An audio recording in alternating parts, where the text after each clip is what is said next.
और फिर आप देखते हो जब कोई खुदकुशी करता है ना, तो कुछ दिनों के बाद या कुछ घंटों के बाद वो डेड बॉडी जो है वो ऊपर आनी शुरू हो जाती है। दैट इज द रीजन, यही रीजन है कि डेड बॉडी जो है वो फ्लोट करती है और जो जिंदा आदमी होता है वो एकदम डूब जाता है। Study of matter.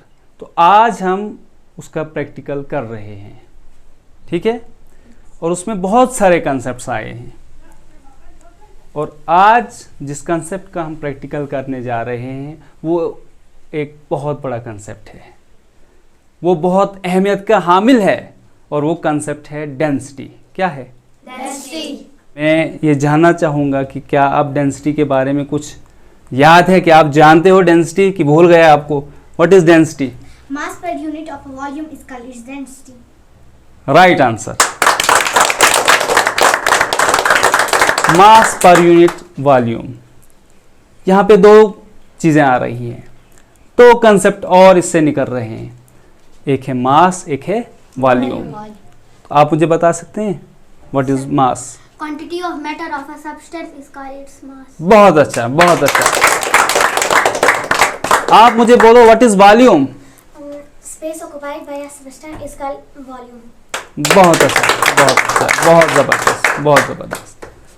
तो अब हम इस डेंसिटी पे क्या करते हैं, अभी प्रैक्टिकल कर रहे हैं, ठीक है, अभी प्रैक्टिकल करने जा रहे हैं हम।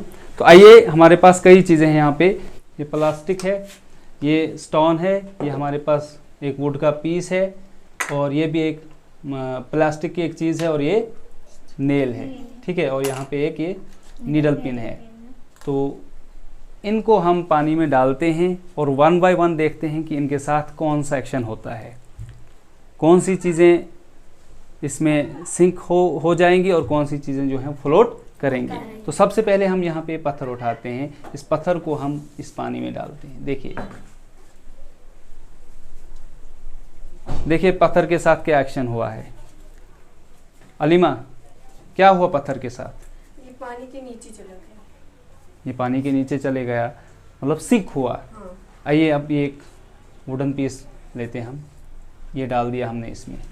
बताओ ज़हरा, आप बताओ, वुड पीस के साथ क्या एक्शन हुआ? ये फ्लोट कर रहा है। ये फ्लोट कर रहा है। ये देखिए, एक प्लास्टिक का कैप हम इसमें डालते हैं, देखिए, आप बोलो, ये फ्लोट कर रहा है कि सिंक हुआ है? फ्लोट कर रहा है। नाइस, बहुत अच्छा। ये नीडल पिन है, इसको हम डालते हैं पानी में, ये देखिए एकदम डूब गया। आप मुझे बोलो, ये क्या है मेरे हाथ में? नेल। मुर्तज़ा, क्या है मेरे हाथ में? इस नेल को मैं यहाँ पे डाल रहा हूँ, ये देखिए क्या हो गया? सिंक। बहुत अच्छा, नाइस। तो अब कुछ चीज़ें आप देख रहे हैं कि कुछ फ्लोट कर रही हैं अभी, और कुछ चीज़ें जो हैं वो डूब गई हैं। रीज़न क्या है, इसके पीछे वजह क्या है, यही तो आप प्रैक्टिकल कर रहे हैं अभी, ठीक है? आप मुझे बताइए, अक्सर ये जो पत्थर है ये डूब गया है इसमें, what is the reason behind this? क्यों ये डूबा है? इसकी ज्यादा डेंसिटी है वाटर से ज़्यादा डेंसिटी है, इसलिए ये डूब गया है। तो ये वुड पीस क्यों तैर रहा है? क्योंकि इसके वाटर से कम डेंसिटी है, इसलिए ये तैर रहा है। तो नेल क्यों नीचे डूब गई है? सर, क्योंकि इसकी डेंसिटी वाटर से ज़्यादा है। इसकी डेंसिटी वाटर से जिन चीज़ों की डेंसिटी वाटर से ज़्यादा हो वो चीज़ें क्या हैं? वो सिंक होती हैं, और जिनकी डेंसिटी वाटर से कम होती हैं वो फ्लोट करती हैं, वो फ्लोट करती है, ठीक है? इस वक्त देखिए, यहाँ पे देखिए, यहाँ पे एक कीड़ा है मरा हुआ, ठीक है? ये देखिए अभी फ्लोट कर रहा है, ये फ्लोट कर रहा है, ठीक है? तो इसकी डेंसिटी इस वक्त क्या है? डेड इंसेक्ट की डेंसिटी क्या है? वाटर से वो कम है, वाटर की डेंसिटी से, इसलिए क्या कर रहा है? फ्लोट कर रहा है। तो इसी तरीके से यहाँ पे मैं एक क्वेश्चन आपसे करता हूँ। क्वेश्चन बहुत ज़बरदस्त है। जो जिंदा आदमी होता है वो क्यों डूबना शुरू हो जाता है जब वो पानी में चले जाता है, और जो मुर्दा आदमी होता है वो क्यों पानी में ऊपर आता है और फ्लोट करता है? क्या आप में से कोई इसका आंसर बता सकता है? चलिए बताइए।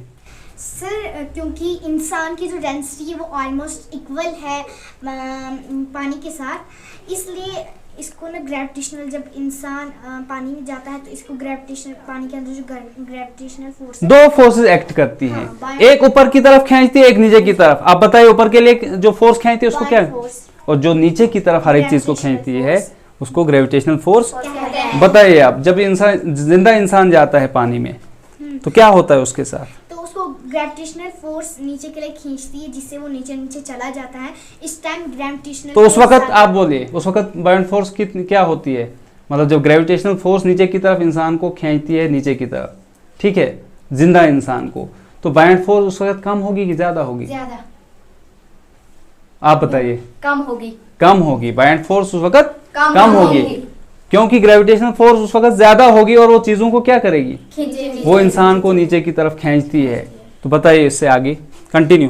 तो जब वो उसको अपनी तरफ खींचती है, जिससे जो ये मुर्दा आदमी होता है जब मर जाता है, डेड हो जाता है, पहले जिंदा होता है लेकिन डूबने के बाद मर जाता है, ठीक है। तो फिर ये जब नीचे पहुंचता है तो इसमें डिकम्पोज सिस्टम होने लगता है, जिसमें गैसेस बहुत सारी मिलती है, जिससे बायोंट फोर्स ज्यादा हो जाती है। डिकम्पोजिशन के बाद हाँ। गैसेस प्रोड्यूस होती हैं, जिससे उससे क्या हो जाता है, डेड बॉडी में क्या हो जाता है? क्या वजन उसका बढ़ता है कि घटता है? घटता है।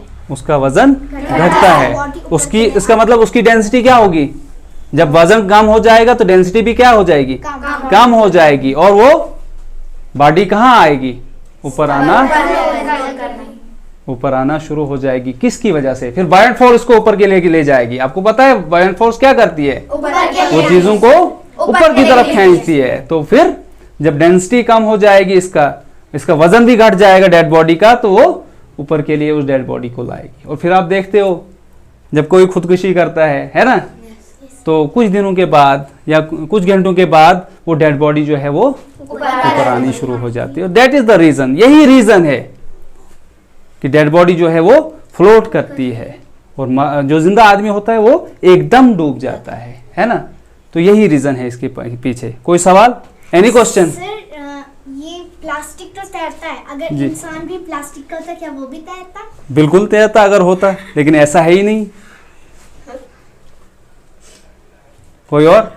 सर जो ये स्टील शिप है, जी, वो भी जो स्टील होता है वो डूबता है।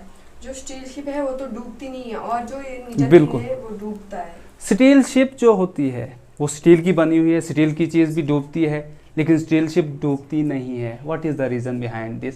इसके पीछे रीज़न ये है कि जो शिप होती है वो बहुत बड़ी होती है, वो बहुत ज़्यादा वॉल्यूम पकड़ती है, बहुत ज़्यादा वॉल्यूम पकड़ती है। तो वॉल्यूम जब ज़्यादा होगा तो डेंसिटी क्या हो जाएगी? Because density is inversely proportional to volume. Volume जब बहुत ज़्यादा होगा तो डेंसिटी कम हो जाएगी, डेंसिटी कम हो जाएगी। इसलिए स्टील शिप क्या होगी? स्टील शिप क्या करती है? वो फ्लोट करती है। मतलब उसकी जो डेंसिटी है, स्टील शिप की जो डेंसिटी है वो क्या हो जाएगी? वो कम हो जाएगी। वो क्या वाटर की डेंसिटी से कम हो जाएगी, because of its volume, because of its volume. तो इसकी वजह से क्या है, यही रीजन है कि वो क्या करेगी? फ्लोट करेगी। तो अब ये नीडल पिन जो अभी यहाँ पे हमने डाला था, ये देखिए, ये हमने डाला था, यही आपने क्वेश्चन किया अलीमा, तो ये हमने डाला था, ये एकदम कहाँ चले गया? क्यों? क्योंकि इसका वॉल्यूम बहुत ज्यादा कम है। वॉल्यूम, जब वॉल्यूम बहुत ज्यादा कम हो तो डेंसिटी क्या होती है? ज्यादा होती है। और वाटर की डेंसिटी से इसकी डेंसिटी ज्यादा है, इसलिए एकदम सिंक हो गया। क्या हो गया? दिस इज द रीजन, यही वजह है। सर ऐसे जो रिवर का वाटर होता है, अगर उसमें कोई इंसान चले जाता है वो तो ऊपर से साफ आ जाता है, लेकिन साल्टी वाटर में क्यों नहीं ऐसा होता है? हाँ, जो समुद्र में क्यों नहीं ऐसा होता है? वहाँ पर क्यों डाइवर्स को ढूंढना पड़ता है? हाँ, समंदर का जो पानी होता है उसकी डेंसिटी और रिवर वाटर जिसमें फ्रेश वाटर होता है, पीने के काबिल होता है, आपने पढ़ा है। तो साल्टी वाटर होता है सी में, वो पीने के काबिल भी नहीं होता है। उसकी डेंसिटी जो होती है वो रिवर वाटर की डेंसिटी से क्या हो जाती है? वो क्या होती है? पढ़ा है आपने? बोले। कम हो जाता वो कम होती है। किसकी? रिवर वाटर की डेंसिटी से कम होती है।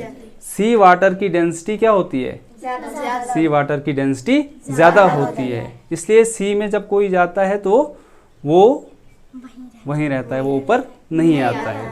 ठीक है, इसलिए वहाँ डाइवर्स को जाना पड़ता है, उनको वो निकालना पड़ता है। ठीक है, आई समझ? कोई क्वेश्चन?